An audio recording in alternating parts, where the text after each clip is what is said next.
ನಮಸ್ಕಾರ. ಕಳೆದ ಒಂದು ಸಂಚಿಕೆಯಲ್ಲಿ ಮೈಸೂರು ಶಿವರಾಮ ಶಾಸ್ತ್ರಿಗಳ ಎಲ್ಲ ರೂಪವು ತಾನಂತೆ ತತ್ವಪದವನ್ನು ನೋಡಿದ್ವಿ. ಇವತ್ತು ಇನ್ನೊಂದು ತತ್ವಪದವನ್ನು ನೋಡೋಣಂತೆ. ಎಲ್ಲ ರೂಪವು ತಾನಂತೆ ಶಿವನೆಲ್ಲೆಲ್ಲೂ ತುಂಬಿಹನಂತೆ, ಅಲ್ಲಲ್ಲರಸುತ್ತ ಗುಡಿಗಳ ತಿರುಗುವ ಕಳ್ಳರ ಕಣ್ಣಿಗೆ ಕಲ್ಲಂತೆ, ದೃಶ್ಯವಿದಾದವ ತಾನಂತೆ ದೃಶ್ಯವನರಿವನು ತಾನಂತೆ, ದೃಶ್ಯ ದೃಕ್ಕಿನ ಎರಡರ ನಡುವೆ ಶಾಶ್ವತನಾದವ ತಾನಂತೆ, ಕಳವಳಗಾಳು ತನಗಿಲ್ಲಂತೆ ಮೊಳೆಯುವುದು ಇನ್ನೊಂದು ಇಲ್ಲಂತೆ, ಒಳಹೊರ ಗುದಿಸುವ ಕಲ್ಪಿತ ರೂಪವ ಬೆಳಗಿಸಿ ತಾ ಬೆಳಗುವನಂತೆ, ಕುಂದೆಂಬುದು ತನಗಿಲ್ಲಂತೆ ಮುಂದೊಂದಾದವ ತಾನಂತೆ, ಮುಂದೆ ಒಂದು ಆ ಒಂದರ ಒಳಗೂಡುವ ಸಂದಿನೊಳಗು ಸೇರಿಹನಂತೆ, ಕಣ್ಣೆಂಬುದು ತನಗಿಲ್ಲಂತೆ ಕಣ್ಣಿಗೆ ಕಣ್ಣಾಗಿಹನಂತೆ, ಕಣ್ಣ ತೆರೆದು ತನ್ನರಸುವರಿಗೆ ತಾ ಬಣ್ಣ ಬಣ್ಣವಾಗಿಹನಂತೆ, ಕಿಂಕರನಾದವ ತಾನಂತೆ ಶಂಕರನಾದವ ತಾನಂತೆ, ಮಂಕನು ಬಿಡಿಸುತ್ತ ಕಿಂಕರರಿಗೆ ಗುರು ಶಂಕರನಾದವ ತಾನಂತೆ. ಎಷ್ಟು ಚೆನ್ನಾಗಿ ಹೇಳಿದ್ರು ನೋಡಿ. ಎಲ್ಲ ರೂಪವೂ ತಾನಂತೆ, ತಾನೆಲ್ಲೆಲ್ಲೂ ಇರುವನಂತೆ. ಈಶಾವಾಸ್ಯಮಿದಂ ಸರ್ವಂ ಅಂದಂಗೆ, ಪೂರ್ಣಮಿದಂ ಅಂದಂಗೆ ಎಲ್ಲದರಲ್ಲೂ ಅವನೇ ಇದ್ದಾನೆ. ಅವನು ನಮಗೆ ನೋಡೋಕ್ಕೆ ಗೊತ್ತಿಲ್ಲ ಅಷ್ಟೇ. ಅದು ನಮಗೆ ಆ ಅನುಸಂಧಾನವೂ ಇಲ್ಲ, ಮತ್ತು ಅದನ್ನು ಹೇಗೆ ನೋಡ್ಬೇಕಂತನೂ ಗೊತ್ತಿಲ್ಲ. ಅದು ಫೀಲ್ ಮಾಡ್ತಾಯಿಲ್ಲ ನಾವು. ಎಲ್ಲ ರೂಪವೂ ತಾನಂತೆ ಶಿವನೆಲ್ಲೆಲ್ಲೂ ತುಂಬಿಹನಂತೆ, ಅಲ್ಲಲ್ಲರಸುತ್ತ ಗುಡಿಗಳ ತಿರುಗುವ ಕಳ್ಳರ ಕಣ್ಣಿಗೆ ಕಲ್ಲಂತೆ ಅಂತ ಹೇಳ್ತಾರೆ. ನಾನು ಕಾಶಿಗೆ ಹೋಗ್ತೀನಿ, ದ್ವಾರಕ್ಕೆ ಹೋಗ್ತೀನಿ ಅಂತಂದರೆ ಅಲ್ಲಿ ಹೋದರೆ ಅವ್ನು ಸಿಗೋದಿಲ್ಲ. ಅವ್ನು ಯಾಕೆಂದರೆ ನನಗೆ ನೋಡೋಕ್ಕೆ ಗೊತ್ತಿಲ್ಲ ಅಂದರೆ ಎಲ್ಲಿ ಹೋದರೂ ವೆಸ್ಟು, ಪ್ರಯೋಜನಕ್ಕಿಲ್ಲ. ನಿಂದಲ್ಲಿ ಫಲವೇನು ಶ್ರೀಶೈಲದ ಕಾಗಿಯಂತೆ ಅಂತ ದಾಸಕ್ಕೆ ಕೇಳ್ತಾರೆ.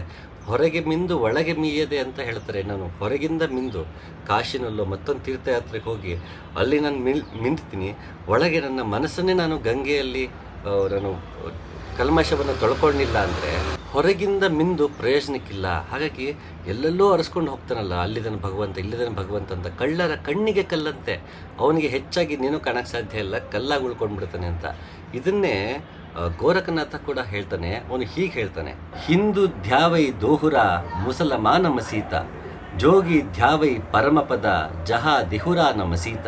ಹಿಂದೂಗಳು ದೇವಾಲಯದಲ್ಲಿ ಧ್ಯಾನ ಮಾಡುತ್ತಾರೆ, ಮುಸಲ್ಮಾನರು ಮಸೀದಿಯಲ್ಲಿ ಧ್ಯಾನ ಮಾಡುತ್ತಾರೆ. ಆದರೆ ಯೋಗಿಗಳು ದೇವಾಲಯವಾಗಲಿ ಮಸೀದಿಯಾಗಲಿ ಇರದಂತಹ ಸ್ಥಾನದಲ್ಲಿ ಪರಮ ಪದದ ಸ್ಥಾನ ಪಡೆಯುತ್ತಾರೆ. ಗೋರಖನಾಥ ಕೂಡ ಅದನ್ನೇ ಹೇಳ್ತಾನೆ. ಯಾರು ಯೋಗಿಯಾಗಕ್ಕೆ ಬಯಸಿರ್ತಾನೋ, ಯಾರು ಸಾಕ್ಷಾತ್ಕಾರ ಮಾಡ್ಕೋಬೇಕು ಸತ್ಯವನ್ನು, ಆತ್ಮವನ್ನು, ಪರಮಾತ್ಮನನ್ನು, ಅದನ್ನು ಕೈವಲ್ಯ ಅನ್ನಿ, ನಿರ್ವಾಣ ಅನ್ನಿ, ಏನೇ ಅಂತನ್ನಿ, ಅದನ್ನು ಸಾಕ್ಷಾತ್ಕಾರ ಮಾಡ್ಕೊಳ್ಬೇಕಂದ್ರೆ ಅದು ಮಸೀದಿಯಲ್ಲೋ ಚರ್ಚ್ನಲ್ಲೋ ಬುದ್ಧನ ವಿಹಾರದಲ್ಲೋ ಸ್ತೂಪದ ಹತ್ರನೋ ಇನ್ನೆಲ್ಲೋ ಆಗೋದಿಲ್ಲ, ಸಾಧ್ಯ ಅಲ್ಲ. ಒಳಗೆ ಆಗಬೇಕಿರೋದು. ನನ್ನೊಳಗೆ ಎಲ್ಲವನ್ನ ಕಂಡು ನಾನು ಅದನ್ನು ಹೊರಗಡೆಯೂ ಕಂಡು ಒಳಗಡೆಯೂ ಕಂಡು ಸಾಕ್ಷಾತ್ಕಾರ ಮಾಡ್ಕೋಬೇಕಿರೋದು. ಅದು ಯಾವುದೋ ಒಂದು ಸ್ಥಳದಲ್ಲಿ ಆಗುವಂಥದ್ದಲ್ಲ. ಅವನು ಜಂಗಮನಾಗಿರಬೇಕು. ಜಂಗಮನಾಗಿದ್ದಾಗ ಮಾತ್ರ ಸಾಧ್ಯ. ಸ್ಥಾವರವಾಗಿ ಇದ್ದರೆ ಅವನು ಸಾಧ್ಯ ಆಗಲ್ಲ. ಮತ್ತು ಎಲ್ಲೋ ಒಂದು ಕಡೆ ಅವನು ಇಲ್ಲೇ ಸಿಗ್ತಾರೆ ಅಂತ ಹೋದರೆ ಅದು ಸಿಗುವಂಥದ್ದಲ್ಲ. ಎಲ್ಲ ರೂಪವೂ ತಾನಂತೆ ಎಲ್ಲೆಲ್ಲೂ ಇರೋವಾಗ ಅವನು ಯಾವುದೋ ಪರ್ಟಿಕ್ಯುಲರ್ ಒಂದು ಜಾಗಕ್ಕೆ ಹೋಗೋ ಅವಶ್ಯಕತೆ ಇಲ್ಲ. ಕಳ್ಳರ ಕಣ್ಣಿಗೆ ಕಲ್ಲಂತೆ. ಇದು ಪದೇ ಹೇಳ್ತಾ ಇತ್ತು. ಈ ಥರ ನಿಂದನೆ ಮಾಡ್ತಾರೆ, ಖಂಡಿಸ್ತಾರೆ ಅಂದ ತಕ್ಷಣ ಅದು ಮಾಮೂಲಿ ಜನಕ್ಕೆ ಅದು ಅಪ್ಲೈ ಆಗಬೇಕು ಅಂತಿಲ್ಲ. ಮಾಮೂಲಿ ಜನ ತನ್ನ ಕಷ್ಟ ಸುಖಗಳನ್ನು ನೀಗಿಸ್ಕೊಳ್ಳೋದಕ್ಕೆ, ಸುಖವನ್ನು ಬಯಸೋದಕ್ಕೆ, ನೆಮ್ಮದಿಯನ್ನು ಬಯಸೋದಕ್ಕೆ ಅವರು ದೇವರ ಮೊರೆ ಹೋಗ್ತಾರೆ. ಅದು ಅವ್ರಿಗಿದು ಅಪ್ಲೈ ಆಗೋದಿಲ್ಲ. ಇದು ಯಾರು ಭಗವಂತನ ಸಾಕ್ಷಾತ್ಕಾರಕ್ಕೆ ಹೊರಡ್ತಾರೋ, ಸತ್ಯದ ಸಾಕ್ಷಾತ್ಕಾರಕ್ಕೆ ಹೊರಡ್ತಾರೋ ಅಂಥವ್ರಿಗೆ ಎಲ್ಲೆಲ್ಲೋ ತಿರುಗಾಡ್ಕೊಂಡಿದ್ರೆ ಅಂಥವ್ರಿಗದು ಇಲ್ಲ. ಮತ್ತು ಇದನ್ನು ಯಾಕದನ್ನು ಮಾಮೂಲಿ ಜನಕ್ಕೂ ಹೇಳಬೇಕು ಅಂತಂದರೆ, ಆ ನಂಬಿಕೆಯ ಹೆಸರಲ್ಲಿ ಮೋಸ ಮಾಡೋರು, ವಂಚನೆ ಮಾಡೋರು, ಭಗವಂತನ ಇಲ್ಲಿ ಕಂಡ್ಕೊಂಡ್ಬಿಟ್ಟಿದ್ದೀನಿ, ತೋರಿಸ್ಬಿಡ್ತೀನಿ ಅನ್ನೋರು ಎಷ್ಟೋ ಜನ ಇದ್ದಾರೆ. ನಾನು ನೋಡಿದ್ದೀನಿ. ದೇವ್ರನ್ನೇ ಮಾತಾಡಿಸ್ತೀನಿ ಅಂತ ಹೇಳೋರಿದ್ದಾರೆ. ಹಾಗೆ ಹಲವಾರು ಜನ ಮೋಸ ಕೂಡ ಮಾಡ್ತಿದ್ದಾರೆ. ಹಾಗಾಗಿ ಮಾಮೂಲಿ ಜನಕ್ಕೂ ಇದು ಅಟ್ಲೀಸ್ಟ್ ಅರಿವಿಗೆ ಬರಬೇಕು. ಹಾಗಾಗಿ ಎಚ್ಚರಿಕೆ ಕೂಡ ಸಾಮಾಜಿಕವಾಗಿ ಒಂದು ಎಚ್ಚರಿಕೆಯೂ ಹೌದು. ಇಲ್ಲಿ ಶಂಕರಾಚಾರ್ಯರು ಕೊಡ್ತಾರದು. ಹಾಗೆ ಯಾರು ಜಿಜ್ಞಾಸುವಾಗಿರ್ತಾನೋ, ಸಾಕ್ಷಾತ್ಕಾರಕ್ಕಾಗಿ ತೊಡಗಿದಾನೋ ಅವನಿಗಂತೂ ಇದು ಕಟ್ಟೆಚ್ಚರಿಕೆ. ಕಳ್ಳರ ಕಣ್ಣಿಗೆ ಕಲ್ಲಂತೆ. ಎಲ್ಲೋ ಹುಡ್ಕೊಂಡು ಕೂತ್ಕೊಂಡ್ರೆ ನಿನ್ನ ಬರೀ ಕಲ್ಲಾಗೆ ಸಿಗುತ್ತಪ್ಪ, ಸಾಧ್ಯ ಇಲ್ಲ ನಿನಗೆ. ಅದರ ಒಳಗಿನ ಚೇತನ್ಯ ನಿನಗೆ ದಕ್ಕೋದಿಲ್ಲ. ಇದಕ್ಕೆ ಕಠೋಪನಿಷತ್ ಕೂಡ ಹೀಗೆ ಹೇಳುತ್ತೆ: ಯೇ ಸರ್ವೇಷು ಭೂತೇಷು ಗೂಢಾತ್ಮನ ಪ್ರಕಾಶತೆ, ದೃಶ್ಯತೆ ತ್ವಗ್ಯಯ ಬುದ್ಧಿಯ ಸೂಕ್ಷ್ಮಯ ಸೂಕ್ಷ್ಮದರ್ಶಿಭಿ. ಎಲ್ಲ ಪ್ರಾಣಿಗಳಲ್ಲಿಯೂ ಗೂಢಾತ್ಮನಾಗಿರುವ ಈ ಆತ್ಮನು ಪ್ರಕಾಶಿಸುವುದಿಲ್ಲ. ಆದರೆ ಸೂಕ್ಷ್ಮದರ್ಶಿಗಳು ಏಕಾಗ್ರವಾದ ಸೂಕ್ಷ್ಮವಾದ ಬುದ್ಧಿಯಿಂದ ಆತ್ಮನನ್ನು ನೋಡುತ್ತಾರೆ. ಇಲ್ಲಿ ಪ್ರಕಾಶಿಸುವುದಿಲ್ಲ ಅಂತಂದರೆ ಅವನು ಬೆಳಕಲ್ಲ ಅಂತಲ್ಲ, ಯಾಕಂದರೆ ಸೂರ್ಯಕೋಟಿ ಸಮಪ್ರಭಾ ಅಂತ ಭಗವಂತನ ಹೇಳ್ಬೇಕಾದ್ರೆ ಇಲ್ಲಿ ಪ್ರಕಾಶಿಸುವುದಿಲ್ಲ ಅಂತ ಯಾಕಂತ ಉಪನಿಷತ್ತನ್ನೇ ಕಾಣಿಸ್ಕೊಳ್ಳಲ್ಲ, ಪ್ರಕಟವಾಗಲ್ಲ ಅಂತ. ಪ್ರಕಾಶಿಸೋದಿಲ್ಲ ಅಂದರೆ ತಕ್ಷಣ ಬರೀ ಕಣ್ಣಿಗೆ ಅವನು ಕಾಣೋದಿಲ್ಲ, ಒಳಗಣ್ಣಿನಿಂದ ಕಾಣಬೇಕು ಅವನು, ಹಾಗಾಗಿ ಪ್ರಕಾಶವಾಗೋದಿಲ್ಲ. ನಾನು ಒಳಗಣ್ಣಿಂದ ನೋಡಿದಾಗ ಅವನು ಪ್ರಕಟವಾಗ್ತಾನೆ. ಹಾಗಾಗಿ ಇದು ಬರೀ ಕಣ್ಣಿಗೆ ಹೊರಗೆಲ್ಲೋ ಕಾಣಕ್ಕೆ ಸಾಧ್ಯ ಇಲ್ಲ. ಈ ಮುಂದೆ ಈ ಸಾಲುಗಳನ್ನ ಹೇಳ್ತಾರೆ, ದೃಶ್ಯವಿದಾದವ ತಾನಂತೆ ದೃಶ್ಯವ ನರಿವನು ತಾನಂತೆ, ದೃಶ್ಯ ದೃಕ್ಕಿನ ಎರಡರ ನಡುವೆ ಶಾಶ್ವತನಾದವ ತಾನಂತೆ. ನೋಡಿ, ಹಿಂದಿನ ಸಾಲು ಕೂಡ ಕಣ್ಣಿನ ಬಗ್ಗೆನೇ ಬಂತು, ಈಗಲೂ ಕಣ್ಣಿಂದ ಬರ್ತದೆ. ಯಾಕಂದ್ರೆ ಮನುಷ್ಯ ಮೊದಲು ಕಣ್ಣನ್ನೇ ಹೆಚ್ಚಾಗಿ ನಾನು ಅವಲಂಬಿಸ್ತೀನಿ, ನೋಡ್ತೀನಿ, ಗ್ರಹಿಸ್ತೀನಿ, ಎಲ್ಲದಕ್ಕೂ ಗಮನ ಕೊಡ್ತೀನಿ, ಎಲ್ಲದಕ್ಕೂ ಕಣ್ಣನ್ನೇ ಬಳಸ್ತೀವಿ. ನಾವು ಅದರ ಮೇಲೆ ಅವಲಂಬಿತರಾಗ್ತೀವಿ. ಯಾವುದ್ರ ಮೇಲೆ ಹೆಚ್ಚು ಅವಲಂಬಿತರಾಗ್ತೀವೋ ಕೊನೆಗೆ ಅಲ್ಲೇ ನಾವು ಮೋಸ ಹೋಗ್ತೀವಿ. ಹಾಗಾಗಿ ಕಣ್ಣಿನ ಬಗ್ಗೆನೇ ಇಲ್ಲಿ ಹೇಳ್ತಾ ಇದ್ದಾರೆ. ಹೊರಗಣ್ಣಿನಿಂದ ಒಳಗಣ್ಣಿನ ಕಡೆಗೆ ಹೋಗುವ ಪರಿಯನ್ನು ನಮಗಿಲ್ಲಿ ಆಚಾರ್ಯರು ಹೇಳ್ಕೊಡ್ತಾ ಇದ್ದಾರೆ. ಇಲ್ಲಿ ಸಾಲು ಕೂಡ ನೋಡಿ, ದೃಶ್ಯವಿದಾದವ ತಾನಂತೆ. ಯಾಕೆಂದರೆ ಇಲ್ಲಿ ಎಲ್ಲೆಲ್ಲೂ ಅವನೇ ಇದ್ದಾನೆ, ಅವನೇ ತುಂಬಿದ್ದಾನೆ ಅಂದಮೇಲೆ ಇಲ್ಲಿ ಕಾಣಿಸ್ತಿರೋದೆಲ್ಲೂ ಅವನೇನೆ, ನೋಡ್ತಾ ಇರೋದು ಅವನೇನೆ, ಅದರ ಮಧ್ಯೆ ಶಾಶ್ವತವಾಗಿರೋದು ಅವನೇನೆ ಅಂತ ಹೇಳ್ತಾರೆ. ಯಾಕೆ ಅಂತಂದರೆ ನಾವು ಏನು ನೋಡ್ತಿತ್ತು ಅದು ಬದಲಾಗ್ಬೋದು. ಅದೊಂದು ಗಿಡ ಇರುತ್ತೆ, ಅದು ಬೆಳೀತಾ ಹೋಗುತ್ತೆ, ಅದು ಮರವಾಗುತ್ತೆ, ಒಂದು ಕಾಲದಲ್ಲಿ ಎಲೆಗಳೆಲ್ಲ ಉದುರುತ್ತೆ, ಮತ್ತೆ ಚಿಗುರುಡಿಯುತ್ತೆ, ಹೂ ಬಿಡುತ್ತೆ, ಹಣ್ಣು ಬಿಡುತ್ತೆ, ವಯಸ್ಸಾಗುತ್ತೆ, ಬಿದ್ದು ಹೋಗುತ್ತೆ, ಹೀಗೆ ಎಲ್ಲವೂ ಬದಲಾಗ್ತಿರುತ್ತೆ. ಇದೇನು ಶಾಶ್ವತ ಅಲ್ಲ. ದೃಶ್ಯವಿದಾದವ ತಾನಂತೆ ದೃಶ್ಯವ ನರಿವನು ತಾನಂತೆ. ಅಲ್ಲಿ ಒಳಗೆ ನಿಂತು ನೋಡ್ತಿರೋನು ಕೂಡ ಅವನೇ. ಈ ದೃಶ್ಯ ದೃಕ್ಕಿನ ಎರಡರ ನಡುವೆ ಅಂದಾಗ ನಾನು ಇವತ್ತು ಮನುಷ್ಯನಾಗಿ ನೋಡ್ತಾ ಇದ್ದೀನಿ, ನಾಳೆ ಪ್ರಾಣಿಯಾಗಿ ನೋಡ್ತೀನಿ, ಇವತ್ತು ಗಂಡಾಗಿ ನೋಡ್ತೀನಿ, ನಾಳೆ ಹೆಣ್ಣಾಗಿ ನೋಡ್ತೀನಿ. ಎಷ್ಟೋ ಜನ ಧರ್ಮ ಮತಗಳಿಗೆ ಅಂಟ್ಕೊಂಡಿರೋ ಅವರ ಮತದ ದೃಷ್ಟಿಯಿಂದಲೇ ಎಲ್ಲವನ್ನು ನೋಡ್ತಿರ್ತಾರೆ. ಎಲ್ಲ ರೀತಿಯ ಒಂದು ಸೈದ್ಧಾಂತಿಕವಾಗಿ ನೋಡ್ತಿರ್ತಾರೆ, ಯಾವುದೋ ಒಂದು ಮತದಿಂದ ನೋಡ್ತಿರ್ತಾರೆ, ಒಂದು ಪೂರ್ವಗ್ರಹ ಪೀಡಿತ ಮನಸ್ಸಿನಿಂದ ನೋಡ್ತಿರ್ತಾರೆ. ಹಾಗಾಗಿ ದೃಷ್ಟಿ ಮತ್ತು ದೃಷ್ಟಿಕೋನ ಎರಡೂ ನಮ್ಮ ಮೇಲೆ ಇಂಪೋಸ್ ಆಗ್ತಿರುತ್ತೆ. ನಾನು ಮನಸ್ಸು ಬದಲಾಗ್ತಿರುವಾಗ ದೃಷ್ಟಿಕೋನವೂ ಬದಲಾಗುತ್ತೆ. ಒಂದು ಕತೆ ಕೇಳಿದ್ದೆ, ಒಬ್ಬ ಮನೇಲಿ ಹ್ಯಾಮರ್ ಏನೋ ಕಳೆದೋಗತ್ತಂತೆ. ಸರಿ, ಇಲ್ಲಿ ಅಂತ ಹುಡುಕ್ತಾ ಇರ್ತಾನೆ, ಸಿಗಲ್ಲ. ಆಚೆನ ಬಂದು ಹುಡುಕ್ತಿರ್ತಾನೆ, ಪಕ್ಕ ಮನೆಯೊಬ್ಬ ನಿಂತಿರ್ತಾನೆ ಆಚೆ. ಅವನು ದಡು ತೀಡ್ತಾನೆ, ಅವನ ಪಡವ ನಿಂತಿರ್ತಾನೆ, ನೋಡ್ತಾನೆ, ನೋಡಕೊಳ್ಳ ಕಳ್ಳ ಇದ್ದಂಗಿದ್ದಾನೆ, ಇವನೇ ಕದ್ದಿರಬೇಕು ಅಂತ ಅವ್ನಿಗೆ ಅನ್ಸುತ್ತಂತೆ. ಸರಿ, ಬಟ್ ಕೇಳೋದಕ್ಕೆ ಅವನಿಗೊಂಥರ ಭಯ. ಹಾಗೆ ಅದೇ ತಳಮಳದಲ್ಲಿ ಇರ್ಬೇಕಾದ್ರೆ ಅವನೇ ಕದ್ದಿರ್ಬೇಕು, ಹಿಂಗೆ ಕೇಳೋದು, ಏನು ಮಾಡೋದು ಅಂತ ಅವನು ಒಂಥರ ಚಟಪಡಿಸ್ತಾ ಇರ್ತಾನೆ. ಆ ಸಮಯದಲ್ಲಿ ಮನೆ ತಂದು ಕೊಡ್ತಾನೆ, ನೋಡು ಅಲ್ಲೇ ಇತ್ತು ಹ್ಯಾಮರ್ ಅಂತ ತಂದು ಕೊಡ್ತಾರಂತೆ. ಛೇ ಪಾಪ ಎಂಥ ಅಮಾಯಕ ಇದ್ದ, ಅವನೋಗಿ ನಾನು ಸುಮ್ಮನೆ ಇದು ಮಾಡಿಬಿಟ್ಟಲ್ಲ, ಅನುಮಾನ ಪಟ್ಬಿಟ್ಟಲ್ಲ, ಕೊರತಾರಂತೆ.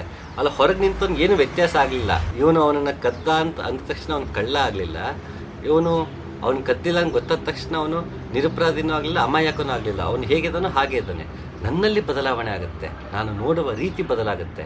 ಹಾಗಾಗಿ ಇಲ್ಲಿ ದೃಶ್ಯ ಎಷ್ಟು ಶಾಶ್ವತವಲ್ಲವೋ, ಸೃಷ್ಟಿ ಎಷ್ಟು ಶಾಶ್ವತವಲ್ಲವೋ ಹಾಗೆ ನೋಡುವವನು ಶಾಶ್ವತನಲ್ಲ. ಹಾಗಾದರೆ ಇದ್ರ ಮಧ್ಯೆ ಒಂದು ಶಾಶ್ವತವಾಗಿದೆಯಲ್ಲ, ಅದು ತಾನು ಅಂತ ಹೇಳ್ತಾ ಇದ್ದಾರೆ. ಆ ಹಂತಕ್ಕೆ ನಾವು ಹೋಗಬೇಕು. ಕಳವಳಗಳು ತನಗಿಲ್ಲಂತೆ ಮೊಳೆಯುವುದು ಇನ್ನೊಂದಿಲ್ಲಂತೆ, ಒಳಹೊರಗುದಿಸುವ ಕಲ್ಪಿತ ರೂಪವ ಬೆಳಗಿಸಿ ತಾ ಬೆಳಗುವನಂತೆ. ಎಷ್ಟು ಅದ್ಭುತವಾಗಿ ಹೇಳ್ತಾರೆ ನೋಡಿ, ಕಲ್ಪಿತ ರೂಪವ ಅಂತಾರೆ. ಯಾಕೆಂದರೆ ಜಗತ್ತು ಮಾಯೆ ಅಂದ ತಕ್ಷಣ ಈ ಜಗತ್ತಲ್ಲ, ನನಗೆ ಕಾಣುವಂತಹ ಜಗತ್ತು. ಈಗ ಹಗ್ಗ ಹಾವಿನ ಥರ ಕಾಣ್ತು ಅಂತ ಉದಾಹರಣೆ ಕೊಡ್ತಾರೆ. ಚಿಪ್ಪು ನಮಗೆ ಮುತ್ತು ಹವಳ ಥರ ಕಾಣಿಸ್ತು ಅಂದು ಉದಾಹರಣೆ ಕೊಡ್ತಾರೆ. ಇದು ಆಚಾರ್ಯ ಶಂಕರರು ಕೊಟ್ಟಿದ್ದಾರೆ. ಹಿಂದೆ ನಮಗೆ ಅಷ್ಟಾವಕ್ರ ಗೀತೆಯಲ್ಲಿ ಉದಾಹರಣೆ ಬರುತ್ತೆ. ಹಲವಾರು ಕಡೆ ಆ ಉದಾಹರಣೆ ನಮಗೆ ಸಿಗುತ್ತೆ. ಅಲ್ಲಿ ಹಗ್ಗ ಹಾವಿನ ಥರ ಕಾಣಿಸ್ತು ಅಂದ ತಕ್ಷಣ ಹಂಗ್ರೆ ಹಗ್ಗ ಎಲ್ಲಿವೇನ್ರಿ ಅಂತ ಕಿತ್ತಾಡ್ತಾರೆ ಇಬ್ಬರು ಸೇರಿ. ಇದು ಮಾಯಾವಾದ ಅದು ಇದನ್ನು ಕಿತ್ತಾಡ್ತಾರೆ. ಇಬ್ಬರಿಗೂ ಪಾಪ ಒಳಾರ್ಥ ಗೊತ್ತಿಲ್ಲದೆ ಮತ್ತು ನನ್ನದೇ ಸರಿ ಅನ್ನೋ ಒಂದು ಧಾವಂತದಲ್ಲಿ ಅದನ್ನು ನಿಂದಿಸ್ತಾ ಹೋಗ್ತಾರೆ. ಅಲ್ಲಿ ನಿಂದನಾ ಸ್ತುತಿ ಎಲ್ಲರೂ ಮಾಡಿದ್ದಾರೆ. ಸರಹಾಪಾದದಿಂದ ಹಿಡಿದು ಬುದ್ಧನಿಂದ ಹಿಡಿದು ನೇತಿ ಅಂತ ಉಪನಿಷತ್ ಕೂಡ ನಿಂದಿಸುತ್ತೆ ನಮ್ಮನ್ನು. ಯಾಕೆ ನಾವು ನಮ್ಮದೇ ಪ್ರೆಜುಡಿಸಲ್ಲಿ ಬದುಕಿರ್ತೀವಿ. ಆಚಾರ್ಯ ಶಂಕರರಿದ್ದರು, ಅವರ ತದನಂತರ ಎಷ್ಟೋ ವರ್ಷಗಳಲ್ಲಿ ಅದರ ಒಳಾರ್ಥವನ್ನು ತಿಳಿದರೂ ಇರ್ತಾರೆ. ಈಗ ಉಪನಿಷತ್ತುಕಾರರಿದ್ದರು, ಅವರು ನಶಿಸಿ ಹೋಗ್ತಾ ಬಂದಾಗ ಅವ್ರ ಕಾಲಾನಂತರದಲ್ಲಿ ಏನಾಗುತ್ತೆ, ಮತ್ತೆ ಗ್ರಂಥ ಮಾಡಿದ್ರು, ಗ್ರಂಥವನ್ನು ತಿಳಿದವ್ರು ಮಾಡಿದರು. ತದನಂತರ ಅದು ಮತ್ತೆ ಆ ಜ್ಞಾನವು ಸರಿಯಾಗಿ ಹರಿದೇ ಇರುವಾಗ ಅದು ಬರೀ ಪುಸ್ತಕವಾಗಿ ಉಳಿತು, ಗ್ರಂಥವಾಗಿ ಉಳಿತು. ಆಗ ಅದು ಅರ್ಥ ಆಗೋದಿಲ್ಲ. ಮತ್ತು ಅದಕ್ಕೆ ವ್ಯಾಖ್ಯಾನ ಬರೀತಾರೆ, ಮತ್ತೊಂದು ಭಾಷ್ಯ ಬರೀತಾರೆ, ಮತ್ತೆ ಬರೆದೋನು ಮತ್ತೆ ಕಾರಣಾಂತರ ಅವನು ಕಾಲವಾಗ್ತಾನೆ. ಆ ಭಾಷೆ ಬರೆದು ಮತ್ತಿವ್ರಿಗೆ ಅರ್ಥ ಆಗಲ್ಲ, ಅದಕ್ಕೆ ಮತ್ತೊಂದು ಟೀಕು ಬರೀತಾರೆ. ಹೀಗೆ ಬರ್ಕೊಂಡು ಒಂದಕ್ಕೆ ಭಾಷೆ, ಆ ಭಾಷೆಗೆ ಇನ್ನೊಂದು ಭಾಷೆಗೆ ಮತ್ತಿನ್ನೊಂದು ಅನುವಾದ, ಹೀಗೆ ಬರ್ಕೊಂಡು ಹೋಗ್ತಾರೆ, ಮೂಲವನ್ನೇ ಬಿಟ್ಬಿಡ್ತಾರೆ. ಉಪನಿಷತ್ತನ್ನೇ ಬಿಟ್ಬಿಡ್ತಾರೆ. ಮತ್ತು ಉಪನಿಷತ್ತು ಎಲ್ಲಿಂದ ಬಂತು? ಅನುಭವದಿಂದ ಬಂತು. ತಮ್ಮ ತಾವೇ ಕಂಡುಕೊಂಡದಿಂದ ಉಪನಿಷತ್ ಮೂಡಿದ್ದು. ಕಂಡುಕೊಂಡಿಲ್ಲ ಅಂದರೆ ಉಪನಿಷತ್ತೇ ಬರ್ತಿರ್ಲಿಲ್ಲ. ಹಾಗಾಗಿ ಉಪನಿಷತ್ಕಾರರು ಏನು ಕಂಡುಕೊಂಡ್ರು ಅಂತ ತಿಳ್ಕೊಬೇಕು, ಆಮೇಲೆ ತಾನೇ ಅದಕ್ಕೆ ಕಂಡುಕೊಳ್ಳೋದಕ್ಕೆ ಪ್ರಯತ್ನ ಪಡಬೇಕು. ಇಲ್ಲ ಅಂತಂದರೆ ಸುಮ್ಮನೆ ನಾವು ಹೊರಗಿನ ಪದಗಳ ಜೊತೆ ಕಿತ್ತಾಡಿಕೊಂಡು ದ್ವೈತ ಅದ್ವೈತ ಅಂತ ಕಿತ್ತಾಡ್ತಿರ್ತೀವಿ. ಒಳಗೆ ಏನು ಹೇಳಿದ್ರು ಅನ್ನೋದು ನಮಗೆ ತಲೆಗೆ ಹೋಗಲ್ಲ. ಯಾಕೆ ನಾವು ಪೂರ್ವಾಗ್ರಹ ಪೀಡಿತ ಮನಸ್ಸಿನಲ್ಲಿ ನೋಡ್ತಾ ಇರ್ತೀವಿ. ಹಾಗೆ ನೀವು ಅಲ್ಲಮ ಪ್ರಭುವಂತೂ ತುಂಬ ಕಠೋರವಾಗಿ ನಿಂದನೆ ಮಾಡ್ತಾರೆ ಎಷ್ಟೊಂದು. ಹಾಗಂತ ಆ ಒಂದು ಮತ ಅಥವಾ ಏನಾದರೂ ತಪ್ಪು ಅಂತಲ್ಲ, ಅದನ್ನು ಒಂದು ಕಾಲಾನಂತರದೇ ಪ್ರತಿಯೊಂದು ಸಿದ್ಧಾಂತವು ಪ್ರತಿಯೊಂದು ಮತವು ಆ ಮತಕ್ಕೆ ನಾನು ಸೇರಿದವನು ಅನ್ನೋ ಭಾವದಿಂದ ಸುಮ್ಮನೆ ಒಪ್ಕೊಂಡು ಪಾಲಿಸ್ತಿರ್ತೀನಿ. ಪ್ರಶ್ನೆ ಮಾಡೋದು ಮರ್ತಿರ್ತೀನಿ. ಒಳಗಿನ ಅರ್ಥವನ್ನು ತಿಳ್ಕೊಳ್ಳೋದಕ್ಕೆ ನಾನು ಹೋಗಿರಲ್ಲ. ನಾನು ಹಿಂದೂ ಆಗಿ ಹುಟ್ಟಿದ ಅದಕ್ಕೆ ಹಿಂದೂ, ನಾನು ಮುಸಲ್ಮಾನಾಗಿ ಹುಟ್ಟಿದ ಅದಕ್ಕೆ ನಾನು ಮುಸಲ್ಮಾನ ಅಂತ ನಾವು ಅದನ್ನು ಒಪ್ಕೊಂಡು ಅದನ್ನೇ ನಾವು ಹೇರ್ಕೊಂಡ್ಬಿಟ್ಟಿರ್ತೀವಿ ನಮ್ಮ ಮನಸ್ಸಿನ ಮೇಲೆ ಮತ್ತು ನಮ್ಮ ಮೇಲೆ. ಅದರ ರೀತಿಯಲ್ಲೇ ಆ ಚೌಕಟ್ಟಿನಲ್ಲೇ ಯೋಚನೆ ಮಾಡ್ತಿರ್ತೀವಿ. ಇವಾಗ ಇನ್ನೊಂದು ನಮಗೆ ಹಿಡಿಸೋದಿಲ್ಲ, ಸಹಿಸೋದಿಲ್ಲ, ಅದನ್ನು ಅರ್ಥ ಮಾಡ್ಕೊಳ್ಳೋ ಮನಸ್ಥಿತಿ ಕೂಡ ನಾವು ಕಳ್ಕೊತೀವಿ. ಆಗ ಮತ್ತೊಬ್ಬ ಪ್ರವಾದಿ ಬರ್ತಾನೆ. ಅಂತ ಪ್ರವಾದಿ ಬಂದಾಗ, ಗುರು ಬಂದಾಗ ಹಳೆಯದನ್ನು ಖಂಡಿಸ್ತಾನೆ, ನಿಂದಿಸ್ತಾನೆ. ಅದರರ್ಥ ಅವ್ರಿಗೆ ಅವಮಾನ ಮಾಡಬೇಕು ಅಂತಲ್ಲ, ಇದನ್ನು ಈ ರೀತಿ ಅರ್ಥ ಮಾಡ್ಕೊಂಡು ತಪ್ಪು ಅಂತ. ಹಾಗಾಗಿ ಆಚಾರ್ಯ ಮಧ್ವರು ಹಲವಾರು ಜನನ ಹಲವು ಮತಗಳನ್ನು ನಿಲ್ಲಿಸಿದ್ದಾರೆ. ಅವರಷ್ಟೇ ಅಲ್ಲ ಹೇಳೋದು, ಬುದ್ಧ ಆಗಲಿ, ಉಪನಿಷತ್ತು, ಸರಹಪಾದ, ಅಲ್ಲಮ ಪ್ರಭು, ದಾಸರು, ಎಷ್ಟು ಜನ ಹೆಸರು ಬೇಕಾದ್ರೂ ಹೇಳ್ತಾ ಹೋಗ್ಬೋದು. ಈಗ ಎಲ್ಲರೂ ಅವರ ಹಿಂದಿನ ಕಾಲದವ್ರನ್ನ ನಿಂದಿಸ್ಕೊಂಡೇ ಬಂದಿದ್ದಾರೆ. ಹೀಗೆ ಮಾಡಿದ್ರೆ ಅರ್ಥವಿಲ್ಲ, ಪ್ರಯೋಜನವಿಲ್ಲ, ತಿಳಿದೇ ಮಾಡಿದ್ರೆ ಅರ್ಥವಿಲ್ಲ ಅಂತ ಎಲ್ಲರೂ ನಿಂದಿಸ್ಕೊಂಡು ಬಂದಿದ್ದಾರೆ. ಹಾಗೆ ಇದು ಕೂಡ ನಿಂದನೆಯನ್ನು ಚಟ ಮಾಡ್ಕೊಳ್ಳೋದು ನಾವು. ಆದರೆ ಆಚಾರ್ಯ ಮಧ್ವರಿಗಾಗಲಿ, ಶಂಕರಾಚಾರ್ಯರಿಗಾಗಲಿ, ಬುದ್ಧನಿಗಾಗಲಿ ಯಾರಿಗೂ ಅದು ಚಟವಾಗಿರಲಿಲ್ಲ. ತಪ್ಪು ತಿಳುವಳಿಕೆನ ಸರಿ ಮಾಡುವುದಷ್ಟೇ ಅವರ ಕೆಲಸವಾಗಿತ್ತು. ಆ ರೀತಿ ತಗೊಂಡಾಗ ಕಲ್ಪಿತ ರೂಪವ ಅಂದರೆ ಈ ಜಗತ್ತು ಮಾಯೆ ಅಂದಾಗ ಈ ಸೃಷ್ಟಿ ಮಾಯೆ ಅಂತಲ್ಲ, ನನ್ನ ಕಣ್ಣು ಮುಂದೆ ಕಾಣುತ್ತಿರುವ ಜಗತ್ತು, ನಾನು ಸೃಷ್ಟಿ ಮಾಡಿಕೊಂಡಿರುವ ಜಗತ್ತು. ಅಂದರೆ ನಾನು ನೋಡುವ ಬಗೆ. ಹಗ್ಗ ಹಾವಾಗಿ ಕಾಣುತ್ತು ಅಂದಾಗ ಹಾವಾಗಿ ನಾನು ಭಯ ಪಡ್ತೀನಿ. ಹಗ್ಗ ಹಾವಾಗಿ ಕಂಡಿದ್ದು ನನ್ನ ಜಗತ್ತು. ಆದರೆ ನಿಜವಾದ ಜಗತ್ತಿಗೆ ಯಾವ ವ್ಯತ್ಯಾಸವಿಲ್ಲ. ಅದು ಹಗ್ಗ ಹಗ್ಗ ಇತ್ತಷ್ಟೇ. ನನ್ನ ಅಜ್ಞಾನ ಎಂಬ ಕತ್ತಲಲ್ಲಿ ಅದು ಹಾಗೆ ಕಾಣಿಸ್ತು. ನನಗೆ ಯಾವಾಗ ಅಜ್ಞಾನ ಹೋಗುತ್ತೆ, ಬೆಳಕು ಚೆಲ್ತೀನಿ, ಹಗ್ಗವಾಗೇ ಕಾಣುತ್ತೆ. ಸಾಕ್ಷಿಭೂತನಾಗಿ ನಾನು ಸ್ಥಿತಪ್ರಜ್ಞನಾಗಿ ಎಲ್ಲವನ್ನು ಹೇಗಿದ್ದನೋ ಹಾಗೆ ಕಾಣಬೇಕು ಅನ್ನೋ ಅರ್ಥಕ್ಕೆ ಅಲ್ಲಿ ಹಾವು ಮತ್ತು ಹಗ್ಗದ ಉಲ್ಲೇಖ ಹೊರತು ಇದು ಜಗತ್ತು ಮಾಯೇನೋ ಸತ್ಯ ಜಗಳ ಮಾಡೋಕ್ಕಲ್ಲ ಉದಾಹರಣೆ ಇರೋದು. ನನಗೆ ಪ್ರತಿಯೊಂದು ನನ್ನ ರೀತಿಯಲ್ಲೇ ನಾನು ಗ್ರಹಿಸ್ತಾ ಹೋಗ್ತೀನಿ.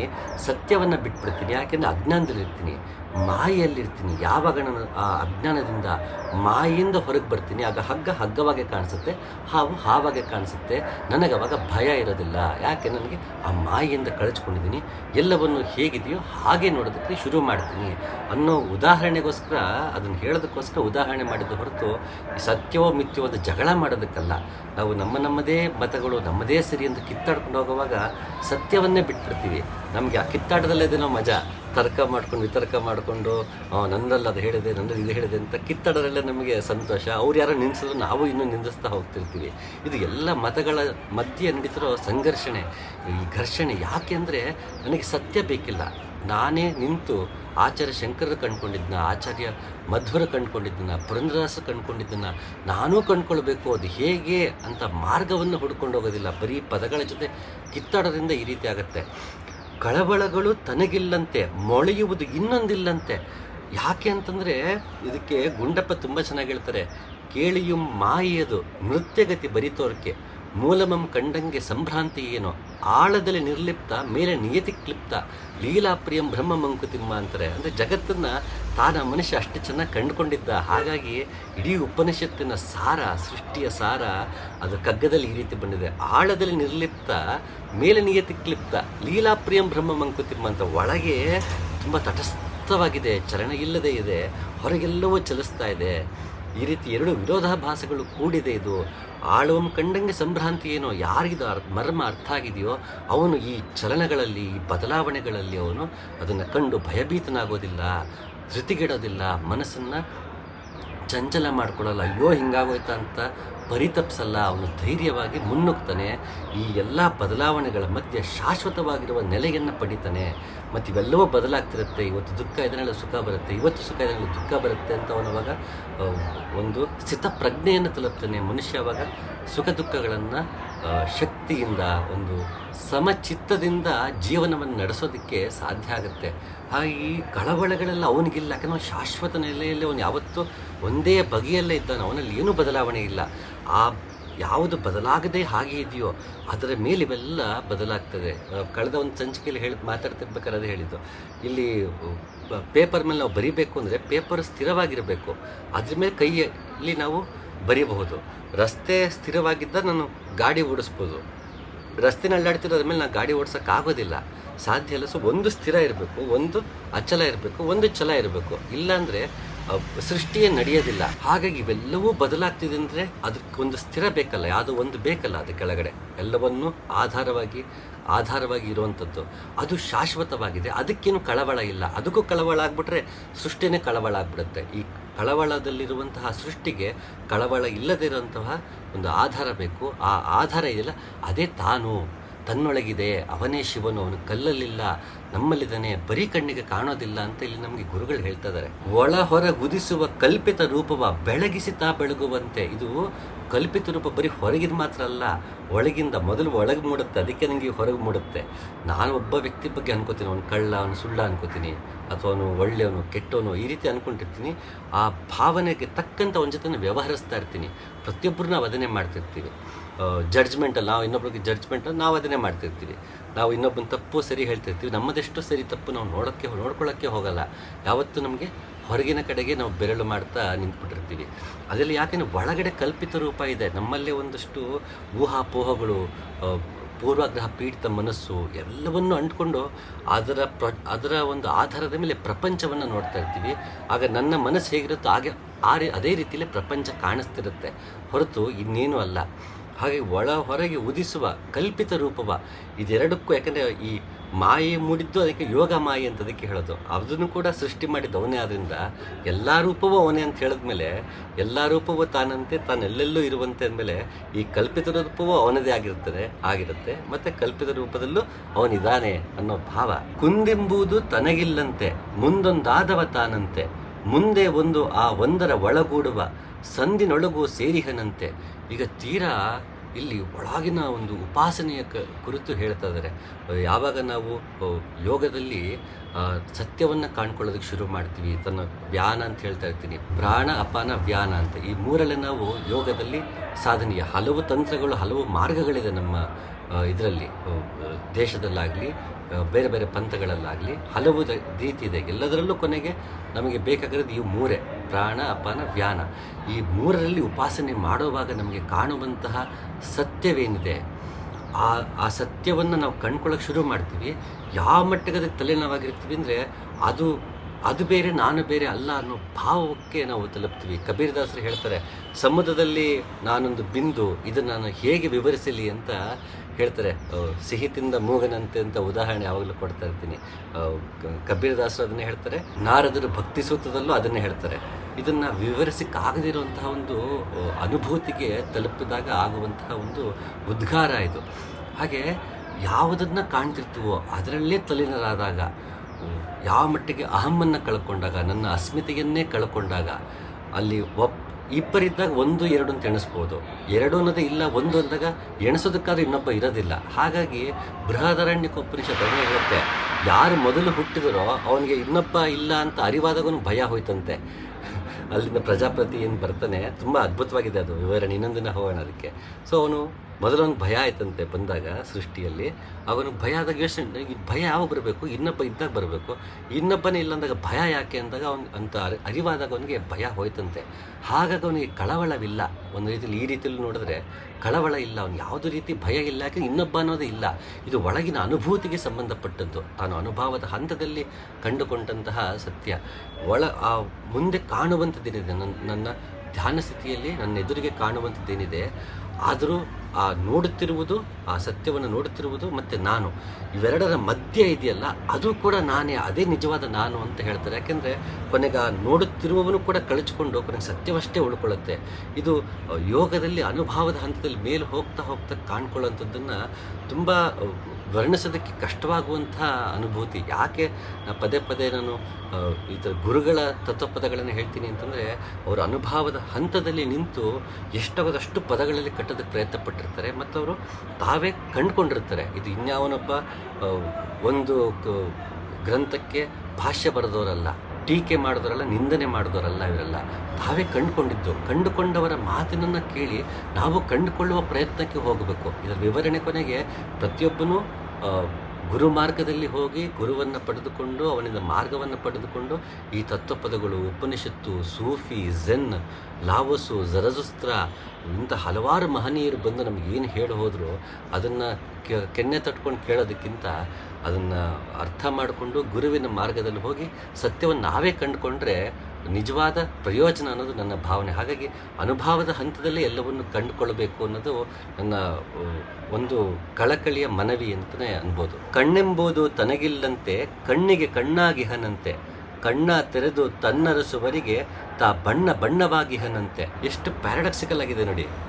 ಮೊದಲು ಎಲ್ಲ ರೂಪವೂ ತಾನಂತೆ, ತಾನೆಲ್ಲೆಲ್ಲೂ ಇರುವನಂತೆ ಅಂತ ಶುರು ಮಾಡಿದ್ರು, ಕಣ್ಣಿಗೆ ಸಂಬಂಧಪಟ್ಟು ಶುರು ಮಾಡಿದ್ರು, ಹೊರಗಣ್ಣಿನಿಂದ ಒಳಗಣ್ಣಿಗೆ ಬಂದರು, ಈಗ ಒಳಗಣ್ಣಿಗೆ ಸಂಬಂಧಪಟ್ಟಾಗ ಹೇಳ್ತಾ ಇದ್ದಾರೆ ಕಣ್ಣೆಂಬುದು ತನಗಿಲ್ಲಂತೆ ಕಣ್ಣಿಗೆ ಕಣ್ಣಾಗಿಹನಂತೆ. ಅವನಿಗೆ ಕಣ್ಣೇ ಇಲ್ವಂತೆ, ಬಟ್ ನಮ್ಮ ಕಣ್ಣಿಗೆ ಅವನು ಕಣ್ಣಾಗಿದ್ದಾನೆ. ಯಾವ ಕಣ್ಣು ಅಂದರೆ ಒಳಗಣ್ಣು. ಮುಂದೊಂದಾದವ ತಾನಂತೆ ಮುಂದೆ ಒಂದು ಆ ಒಂದರ ಒಳಗೂಡುವ ಸಂದಿನೊಳಗೂ ಸೇರಿಹನಂತೆ ಅಂತ. ಮುಂದೆ ಏನು ಕಾಣ್ತಾ ಇದೆ ಅದರಲ್ಲೂ ಅವನೇ ಇದ್ದಾನೆ ಅಂತ ಏನು ಹೇಳಿದ್ರು, ಅದನ್ನು ನೋಡ್ತಿದ್ದ ಅವನಿಗೆ ಕಣ್ಣಿಲ್ಲ, ಬಟ್ ಇದು ನೋಡಿದ್ರೆ ಕಣ್ಣು ಬೇಕು. ಆ ಕಣ್ಣಿಗೆ ಕಣ್ಣಾಗಿಹನಂತೆ, ಆ ಒಳಗಿನ ಅಂತರಿಕ್ಷ. ಈ ಕಣ್ಣಂದ್ರೇನು, ಬೆಳಕನ್ನು ಮುಂದೆ ನೋಡೋಣ ಈಗ. ಇದಕ್ಕೆ ಕೇನೋಪನಿಷತ್ತು ಈ ರೀತಿ ಹೇಳುತ್ತೆ, ಯಚ್ಚಕ್ಷುಷಾನ ಪಶ್ಯತಿ ಏನ ಚಕ್ಷುಂಷಿ ಪಶ್ಯತಿ ತದೇವ ಬ್ರಹ್ಮ ತ್ವಂ ವಿದ್ಧಿಂ ನೇದಂ ಯದಿದಂ ಉಪಾಸತೆ. ಯಾವುದನ್ನು ಕಣ್ಣಿನಿಂದ ನೋಡುವುದಕ್ಕೆ ಆಗುವುದಿಲ್ಲವೋ, ಯಾವುದರಿಂದ ಕಣ್ಣುಗಳನ್ನು ನೋಡುತ್ತಾನೆಯೋ ಅದನ್ನೇ ಬ್ರಹ್ಮ ಎಂದು ತಿಳಿ. ಯಾವುದನ್ನು ಇದು ಎಂದು ಉಪಾಸನೆ ಮಾಡುತ್ತಾರೋ ಅದು ಇದಲ್ಲ. ನೋಡಿ, ಉಪನಿಷತ್ತು ಕೂಡ ಅದು ಇದಲ್ಲ ಅಂತಾರೆ. ಅಂದರೆ ಯಾರೆಲ್ಲರೂ ಭಗವಂತನ ಇದು ದೇವರಿಂದ ಅದು ಇದನ್ನು ಉಪಾಸನೆ ಮಾಡ್ತಿದ್ದಾರೋ ಆ ರೀತಿಯಲ್ಲಿ ಇದನ್ನು ನೀನು ನೋಡೋಕ್ಕೆ ಹೋಗ್ಬೇಡಪ್ಪ. ಆಕಾರಗಳಲ್ಲಿಲ್ಲ ಭಗವಂತ, ಹೆಸರುಗಳಲ್ಲಿಲ್ಲ, ಯಾವುದೋ ಒಂದು ಪರ್ಟಿಕ್ಯುಲರ್ ಜಾಗದಲ್ಲಿ ಮಾತ್ರ ಇದ್ದಾನೆ ಅಂತ ಇಲ್ಲ. ಹಾಗಾಗಿ ಮಾಮೂಲಿ ಜನ ಯಾವ ರೀತಿ ಉಪಾಸನೆ ಮಾಡ್ತಾರೋ ಆ ರೀತಿಯ ಭ್ರಮೆಯಲ್ಲಿ ಇಲ್ಲಿಗೆ ಬರಬೇಡ. ಇದೇ ಕಾರಣಕ್ಕೆ ಉಪನಿಷತ್ತು ಬ್ರಹ್ಮನನ್ನು ಆದಿತ್ಯ ಪುರುಷ ಅಂತ ಕರೆಯುತ್ತೆ, ಜೀವಾತ್ಮನನ್ನು ಅಕ್ಷಿ ಪುರುಷ ಅಂತ ಕರೆಯುತ್ತೆ. ಅಲ್ಲಿ ನೋಡಿ ಎಷ್ಟು ಜನ, ಅಲ್ಲೇ ಅಕ್ಷಿ ಇದೆ, ಅಲ್ಲೂ ಮತ್ತೆ ಕಣ್ಣಿದೆ. ಇಲ್ಲಿ ಕಣ್ಣು ಅನ್ನೋದು ಯೋಗ ಮಾರ್ಗದಲ್ಲಿ ಬಹಳ ಮುಖ್ಯವಾದದ್ದು. ಹಾಗಾಗಿ ಇಲ್ಲಿ ಗುರುಗಳು ತುಂಬ ಚೆನ್ನಾಗಿ ಕಣ್ಣನ್ನು ಇಟ್ಕೊಂಡೇ ಇಡೀ ತತ್ವಪದವನ್ನು ರಚನೆ ಮಾಡ್ಕೊಂಡು ಹೋಗಿದ್ದಾರೆ. ಇದು ಈ ರೀತಿ. ಇದಕ್ಕೆ ಮತ್ತೊಂದು ಹೇಳಬೇಕಂದ್ರೆ, ಈಗ ನಾವು ಆಕಾಶ ಅಂತ ಹೇಳ್ತೀವಿ. ಆಕಾಶ ಅಂದ್ರೇನು? ಕಾಶ ಅಂದರೆ ಕಾಂತಿ. ಎಲ್ಲ ಕಾಂತಿಗಳಿಗೂ ಆಶ್ರಯ ನೀಡಿರುವುದು ಆಕಾಶ. ಹಾಗಾದ್ರೆ ಈ ಆಕಾಶ ಎಲ್ಲಿದೆ? ಹೃದಯಾಕಾಶ ಅಂತ ಉಪನಿಷತ್. ಮತ್ತೆ ಈ ಹೃದಯದಲ್ಲೇ ಆಕಾಶ ಇದ್ದರೆ ಈ ಹೃದಯದಲ್ಲೇ ಎಲ್ಲ ರೀತಿಯ ಕಾಂತಿಯೂ ಬೆಳಕು ಇದೆ, ಆ ಬೆಳಕಿಗೆ ಆಶ್ರಯ ನೀಡಿದೆ. ಹಾಗಾಗಿ ಇಲ್ಲೇ ಹೃದಯಾಕಾಶ. ಹಾಗೆ ಇಲ್ಲಿ ಅವನು ಅಕ್ಷಿ ಪುರುಷ, ಕಾಣುತ್ತಿರುವವನೇ ಆದಿತ್ಯ ಪುರುಷ. ಎಷ್ಟು ಚೆನ್ನಾಗಿ ಒಂದಕ್ಕೊಂದು ಹೊಂದಿಸಿದ್ದಾರೆ ನೋಡಿ ಉಪನಿಷತ್ಕಾರರು, ದಾರ್ಶನಿಕರೆರಡು. ಅದನ್ನೇ ಇಲ್ಲಿ ಗುರುಗಳು ಎಷ್ಟು ಚೆನ್ನಾಗಿ ಕಣ್ಣಿಗೆ ಕಣ್ಣಾಗಿಹನಂತೆ ಅಂತ ಹೇಳ್ತಾ ಹೋಗ್ತಾ ಇದ್ದಾರೆ. ಅಥ ಯದೇತ ದಕ್ಷಿಣ್ಯ ಭಾಹ ಸೈವ ಋಕ್ ಅಥಯನ್ನೀಲಂ ಪರಹ ಕೃಷ್ಣಂ ತತ್ ಸಾಮ. ಅಂದರೆ ಶುಕ್ಲವರ್ಣ ಸ, ಕೃಷ್ಣವರ್ಣ ಅಮ, ಇದೆರಡು ಸೇರಿ ಸಾಮ. ಇಲ್ಲಿ ಎಷ್ಟು ಚೆನ್ನಾಗಿ ಅವರು ಹೊಂದಿಸ್ತಾರೆ ನೋಡಿ. ನಮ್ಮಲ್ಲೇ ಬೆಳಕಿದೆ, ಅದನ್ನು ನೋಡೋದಕ್ಕೆ ನಾನೇ ಅಕ್ಷಪುರುಷನಾಗಿದ್ದೇನೆ, ಮತ್ತು ಅವನು ಆದಿತ್ಯ ಬೆಳಕನ್ನು ನೀಡುತ್ತಿರೋ ಅವನೇ ಆಗಿದ್ದಾನೆ.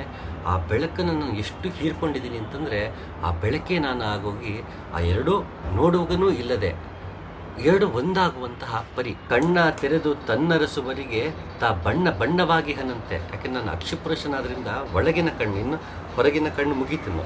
ಸೊ ಅಕ್ಷಪುರುಷನಾಗಿ ಒಳಗೆ ನೋಡಿದಾಗ ಬಣ್ಣವಾಗಿಹನಂತೆ. ಯಾವ್ದು ಅಂದರೆ ಇದೇ ಚಾಂದೋಗ್ಯೋಪನಿಷತ್ತು ಹೇಳಿದ್ದು, ಶುಕ್ಲವರ್ಣ ಕೃಷ್ಣವರ್ಣ, ಈ ಬಣ್ಣವಾಗಿಹನಂತೆ. ಅದು ಹಲವು ಬಣ್ಣಗಳು ಅನ್ನೋದು ಹೌದು, ರಂಗನಾಥ ಅಂದಾಗೆ ಅದು ಅರ್ಥವೂ ಹೌದು. ಬಣ್ಣವಾಗಿಹನಂತೆ. ಒಂದು ಶುಕ್ಲವರ್ಣ ಮತ್ತೊಂದು ನೀಲವರ್ಣ. ಇದನ್ನು ನಾವು ಯೋಗ ಮಾರ್ಗದಲ್ಲಿ ಆ ಬೆಳಕನ್ನು ನಾವೇ ಕಂಡುಕೊಂಡು ಅದನ್ನು ಅನುಭವಿಸ್ಬೇಕಿರೋದು. ವಿವರಣೆ ಕೊಡ್ತಾ ಹೋದರೆ ವಿವರಣೆ 10 ಕೊಡ್ಬೋದು, ಆದರೆ ನಾವೇ ಒಳಗಡೆ ಬೆಳಕನ್ನು ಕಂಡುಕೊಳ್ಳುವಂತಹ ಯೋಗ ಮಾರ್ಗದಲ್ಲಿ ನಡೆದಾಗ ಇದನ್ನು ಇನ್ನೂ ಚೆನ್ನಾಗಿ ಆಹ್ಲಾದಿಸ್ಬೋದು. ಈ ರೀತಿ ಹೇಳಿದಾರಾ ಅಂತ ಇನ್ನೂ ಒಳ ಅರ್ಥವಾಗುತ್ತೆ. ಮತ್ತು ಅದನ್ನು ಮತ್ತೆ ಬಾಯಲ್ಲಿ ಬಿಡಿಸಿಡೋದಕ್ಕೆ ಇನ್ನೂ ಕಷ್ಟ ಆಗುತ್ತೆ. ಈ ರೀತಿ ಮತ್ತೆ ಒಗಟಿನಲ್ಲೇ ಮಾತಾಡಬೇಕಾಗತ್ತೆ ಹೊರತು ವಿವರಣೆಗೆ ದಕ್ಕಲ್ಲ ಅದು. ಅದಕ್ಕೇನೆ ಉಪನಿಷತ್ತು ಈ ರೀತಿ ಹೇಳುತ್ತೆ, ಬಲಗಣ್ಣಿನ ಮೂಲಕ ಆದಿತ್ಯ ಪುರುಷನಿಂದ ಕಿರಣಗಳು ಇಂಧ ಎಂಬ ರೂಪದಿಂದ, ಎಡಗಣ್ಣಿನ ಮೂಲಕ ವಿರಾಟ್ ಎಂಬ ರೂಪದಿಂದ ಕಿರಣಗಳು ಹೃದಯಕ್ಕೆ ತಲುಪುತ್ತವೆ. ಹೊರಗಿನ ಆದಿತ್ಯನಿಂದ ಒಳಗಿನ ಆದಿತ್ಯಕ್ಕೆ ಕಣ್ಣು ಹೊರಗಣ್ಣಿನಿಂದ ಹೋಗಿ ಅಲ್ಲಿ ಹೃದಯಾಕಾಶದಲ್ಲಿ ಕಾಂತಿಗೆ ಆಶ್ರಯವಾದಂಥ ಜಾಗದಲ್ಲಿ ಬೆಳಕು ಹೋಗುತ್ತೆ, ಅಲ್ಲಿ ಮಿಥುನವಾಗುತ್ತೆ. ನಾನು ಹೊರಗಣ್ಣು ಮುಚ್ಚಿ ಒಳಗಣ್ಣಿಂದ ಆ ಹೃದಯಾಕಾಶಕ್ಕೆ ಹೋದಾಗ ಒಳಗಿನ ಪ್ರಕಾಶ ಕಾಣುತ್ತೆ ಅಂತ ಯೋಗ ಮಾರ್ಗವನ್ನು ಉಪನಿಷತ್ತಲ್ಲಿ ಹೇಳ್ತಾ ಹೋಗ್ತದೆ. ಬೃಹದಾರಣ್ಯಕ ಉಪನಿಷತ್ತು, ಛಾಂದೋಗ್ಯ ಉಪನಿಷತ್ತು ಉಪಾಸನೆಯ ಬಗ್ಗೆನೇ ಹೇಳ್ತಾ ಹೋಗುತ್ತೆ. ಯಾವ ರೀತಿ ಬೆಳಕನ್ನು ಪ್ರಚೋದಿಸುವಂತ ಕೇಳ್ತೀವಲ್ಲಿ ಗಾಯತ್ರಿ ಮಂತ್ರದಲ್ಲಿ, ಧಿಯೋ ಯೋನ ಪ್ರಚೋದಯ ಅಂತ, ನನ್ನಲ್ಲಿ ಬೆಳಕನ್ನು ಪ್ರಚೋದಿಸುವಂತ. ಎಲ್ಲಿ ಪ್ರಚೋದಿಸಬೇಕು ಬೆಳಕನ್ನು? ನನ್ನಲ್ಲಿ ಅಂದ್ರೆ ಇಲ್ಲಿ ಈ ಹೃದಯಾಕಾಶದಲ್ಲಿ. ಅಲ್ಲೇ ಆದಿತ್ಯನಿದ್ದಾನೆ ಒಳಗಡೆ, ಆದಿತ್ಯ ಪುರುಷನಾಗಿ. ಸೊ ಹೊರಗೂ ಆದಿತ್ಯ, ಒಳಗೂ ಆದಿತ್ಯ.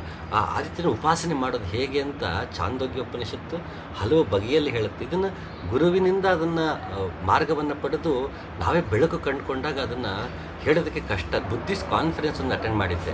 ಅಲ್ಲಿ ಚಾಮರಾಜನಗರದಿಂದ ಒಬ್ಬರು ಭಿಕ್ಕುಗಳು ಬಂದಿದ್ದರು, ನನಗೆ ಅವರ ಹೆಸರು ಮರ್ತಾಯಿತ್ತು. ಬಂತೆ ಬಂದಿದ್ದರು. ಅಲ್ಲಿ ಸ್ವಾಮಿಗಳನ್ನ ಗುರುಗಳು ಅಂತ ಬಂತೆ ಅಂತ ಕರೀತಾರೆ ಅವರು ಪಾಲಿ ಭಾಷೆಯಲ್ಲಿ. ಆ ಥರ ಬಂತೆ ಬಂದಿದ್ದರು. ಚಾಮರಾಜನಗರದ ಕುಗ್ರಾಮದಿಂದ ಬಂದಂತಹ ವ್ಯಕ್ತಿ. ಅವರು ಪೂರ್ತಿ ಹಳ್ಳಿಯ ಸೊಗಡಿನಲ್ಲಿ ಮಾತಾಡೋರು. ಭಾರಿ ಅವ್ರ ಎಜುಕೇಷನ್ ಏನು ಇರಲಿಲ್ಲ ಅವರಿಗೆ, ತುಂಬ ಕಡಿಮೆ ವಿದ್ಯಾಭ್ಯಾಸ, ಮತ್ತು ಅವ್ರ ಮಾತಲ್ಲಿ ದೇಸಿ ಸೊಗಡಿತ್ತು. ಆ ವ್ಯಕ್ತಿ ಮೈಕ್ ಮುಂದೆ ನಿಂತರು. ಅವ್ರಿಗೆ ಆ ಬೆಳಕಿನ ಒಂದು ಅನುಭವ ಶುರು ಆಗಿತ್ತು ಅವರ ಆ ಒಂದು ಮಾರ್ಗದಲ್ಲಿ. ಅದು ಏನು ಎತ್ತ ನಾನು ಹೇಳೋ ಆಗಿಲ್ಲ. ಅದು ಶುರು ಆಗಿತ್ತು. ಅವರು ಮೈಕ್ ಮುಂದೆ ನಿಂತವ್ರು ಏನೋ ಭಾಷಣ ಮಾಡಬೇಕಿತ್ತು ಈ ಮಾರ್ಗದ ಸಂಬಂಧಪಟ್ಟ ಹಾಗೆ. ಅದೊಂದು ಕ್ಲೋಸ್ ಕಾನ್ಫರೆನ್ಸ್ ಅದು, ಅವರಲ್ಲೇ ನಮ್ಮಲ್ಲೇ ನಡೆಯುವಂಥ ಕಾನ್ಫರೆನ್ಸ್ ಅದು. ಸೊ ಅಲ್ಲಿ ಅವರು ಮಾತಾಡ್ಬೇಕಾದ್ರೆ ಅದ್ರ ಬಗ್ಗೆ ಹೇಳಬೇಕಿತ್ತು. ಇಂಥ ಒಂದು ರೀತಿಯಲ್ಲಿ ನಾವು ನಡೆದ್ರೆ, ಇಂಥ ಒಂದು ತಂತ್ರವನ್ನು ನಾವು ಪಾಲಿಸಿದ್ರೆ ಈ ರೀತಿ ಅನುಭವ ಆಗುತ್ತೆ ಅಂತ.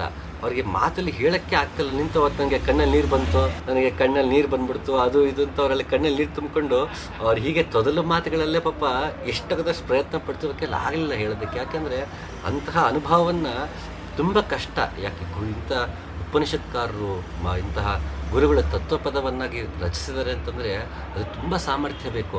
ಅದನ್ನು ಕಷ್ಟಪಟ್ಟು ಹೇಗಾದರೂ ಮಾಡಿ ಪದಗಳಲ್ಲಿ ಕಟ್ಟಿಕೊಡುವ ಪ್ರಯತ್ನ ಇದೆಯಲ್ಲ, ಅದು ಬಹಳ ಕಷ್ಟ. ಯಾಕೆಂದರೆ ಸಾಧ್ಯವೇ ಇಲ್ಲ. ಎಲ್ಲರ ಕೈಲೂ ತತ್ವಪದವನ್ನು ಬರೆಯೋದಕ್ಕಾಗಲ್ಲ, ಎಲ್ಲರ ಕೈಲೂ ಕೀರ್ತನೆಗಳನ್ನ ಬರೆಯೋದಕ್ಕಾಗಲ್ಲ. ಅನುಭವದ ಹಂತದಲ್ಲಿ ನಾವು ಸುಮ್ಮನೆ ಬರಿತಾ ಹೋಗ್ಬಿಡ್ಬೋದು ಬೇಕಾರೆ ಕೀರ್ತನೆಗಳನ್ನೋ ತತ್ವಪದಗಳನ್ನೋ. ಮಾಡ್ರನ್ ತತ್ವಪದಗಳು, ಮಾಡ್ರನ್ ಕೀರ್ತನೆಗಳನ್ನ ಬರೆಯೋ ಹಲವಾರು ಜನ ಇದ್ದಾರೆ. ಅವ್ರಿಗದು ಸುಲಭ. 10 ತತ್ವಪದ ಓದಿ ಒಂದಷ್ಟು ಜ್ಞಾನ ಪಡೆದಿರ್ತೀವಿ, ಬರ್ಕೊಂಡು ಹೋಗ್ಬಿಡ್ಬೋದು. ಆದರೆ ಅನುಭವದ ಹಂತದಲ್ಲಿ ಬರೆಯುವಾಗ ಆ ಬೆಡಗಿನ ಭಾಷೆ ಇದೆಯಲ್ಲ, ಅದು ನಮಗೆ ದಕ್ಕಿರಬೇಕು. ಹತ್ತಿರ ಕೆಲವರಿಗೆ ದಕ್ಕಿರುತ್ತದೋ, ಎಲ್ರಿಗೂ ದಕ್ಕೋದಕ್ಕೆ ಸಾಧ್ಯ ಇಲ್ಲ. ಹಾಗಾಗಿ ಇದು ಮಾತಿಗೆ ದಕ್ಕದಂತಹ, ಸಿಲುಕದಂತಹ ಒಂದು ಅನುಭೂತಿ. ತೀರಾ ಸರಳವಾಗಿ ಹೇಳಬೇಕಂದ್ರೆ, ಹೊರಗಣ್ಣಿನನ್ನು ಮುಚ್ಚಿ ಒಳಗಣ್ಣಿನಲ್ಲಿ ಹೃದಯಾಕಾಶದಲ್ಲಿ ನಾವು ಆದಿತ್ಯ ಪುರುಷನನ್ನು, ಈ ಅಕ್ಷಿ ಪುರುಷ ನೋಡಿ ಆ ಎರಡೂ ಒಂದಾಗುವ ಪರಿಯನ್ನು ಇಲ್ಲಿ ಗುರುಗಳು ಹೇಳ್ತಾ ಇದ್ದಾರೆ. ಕಿಂಕರ ನಾದವ ತಾನಂತೆ, ಶಂಕರ ನಾದವ ತಾನಂತೆ, ಮಂಕನು ಬಿಡಿಸುತ್ತ ಕಿಂಕರರಿಗೆ ಗುರು ಶಂಕರ ನಾದವ ತಾನಂತೆ. ಈ ಕಿಂಕರ ಪದ ಹಲವು ರೀತಿಯಲ್ಲಿ ನಮ್ಮಲ್ಲಿ ಬಳಕೆ ಆಗಿದೆ. ಬೌದ್ಧ ತಂತ್ರದಲ್ಲಿ ಕಿಂಕರ ಅನ್ನೋದು ಬಳಕೆ ಆಗುತ್ತೆ. ಅಲ್ಲಿ ಒಂದು ಸಾಲು ಕೂಡ ಬರುತ್ತೆ ಸಂಸ್ಕೃತದಲ್ಲಿ, ಪತಿತಂ ಕಿಂಕರಮ್ಮಾಮ್ ಅಂತ ಅದು ಸಾಲು ಹೋಗ್ತಾ ಹೋಗುತ್ತೆ. ನಾನು ನಿಮ್ಮ ಶಾಶ್ವತ ಸೇವಕ ಕಿಂಕರ ಅಂತ ಪರಿಚಯ ಮಾಡ್ಕೊಳ್ಳೋಂಥ ಸಾಲು ಬರುತ್ತೆ, ಬೌದ್ಧರಲ್ಲಿ ಬರುತ್ತೆ. ಮತ್ತು ನಮ್ಮಲ್ಲಿ ಶಾಕ್ತ ಪರಂಪರೆ ಕೌಲರಲ್ಲಿದೆ. ಕೌಲರಲ್ಲಿ 60 ರೀತಿಯಲ್ಲಿ ಹೇಳ್ತಾ ಹೋಗುವಾಗ ಶಿವ ಪಾರ್ವತಿ ಹೇಳುವಾಗ ಕಿಂಕರ ಅಂತ ಪದ ಬಳಸ್ತಾರೆ, ಸರ್ವೆಂಟ್ ಅನ್ನೋ ಅರ್ಥದಲ್ಲಿ. ಹೀಗೆ ಸಪ್ತಮಾತೃಕೆಯರ ಜೊತೆಗೂ ಕಿಂಕರನ್ನು ಹೇಳೋ ಒಂದು ಪದ್ಧತಿ ಇದೆ. ಮತ್ತು ಹಾಗೆ ಕುಬ್ಜಿಕಾ ತಂತ್ರ ಅಂತ ಇತ್ತು, ಅಲ್ಲೂ ಕೂಡ ಕಿಂಕರ ಅಂತ ಪದ ಬರುತ್ತೆ. ಹಲವಾರು ಕಡೆ ತಂತ್ರಗಳಲ್ಲಿ ಕಿಂಕರ ಬಂದಿದೆ. ಎಲ್ಲ ಕಡೆಯೂ ಕಿಂಕರ ಅನ್ನೋ ಪದ ನಮಗೆ ಸೇವಕ ಅನ್ನೋ ಅರ್ಥದಲ್ಲೇ ಬರೋದು. ಅದು ನಂತರಲ್ಲ, ಒಳ್ಳೆ ಸರ್ವೆಂಟ್ ಆದರೆ ಮಾತ್ರ ಒಳ್ಳೆ ಮಾಸ್ಟರ್ ಆಗೋಕ್ಕೆ ಸಾಧ್ಯ ಅಂತ. ಹಾಗೆ ಮೊದಲು ಕಿಂಕರನಾಗಬೇಕು, ನಾವು ಒಳ್ಳೆ ಸೇವಕನಾಗಬೇಕು. ಕಿಂಕರನಾದವ ತಾನಂತೆ, ಶಂಕರನಾದವ ತಾನಂತೆ. ಯಾವಾಗ ಒಳಗಿನ ಕಣ್ಣಿನಿಂದ ಬೆಳಕನ್ನು ಕೊಂಡು ಬಣ್ಣವಾಗಿ ಹನಂತೆ ಅದನ್ನು ಕಂಡುಕೊಂಡಾಗ ಈ ಕಿಂಕರನಾದ ಒಂದು ಸೇವಕನೂ ನಾನೇ, ಶಂಕರನೂ ನಾನೇ. ಇಲ್ಲಿ ಶಂಕರ ಅಂದರೆ ಇಲ್ಲಿ ಅವರ ಗುರುಗಳು ಶಂಕರನೂ ಆಗ್ತಾರೆ, ಮತ್ತು ಶಂಕರ ಮಂಗಳಕರ ಅನ್ನೋ ಅರ್ಥವೂ ಇದೆ. ಹಾಗೆ ಶಂಕರನಾದವು ನಾನೇ, ಸೇವಕನಾದವನು ನಾನೇ.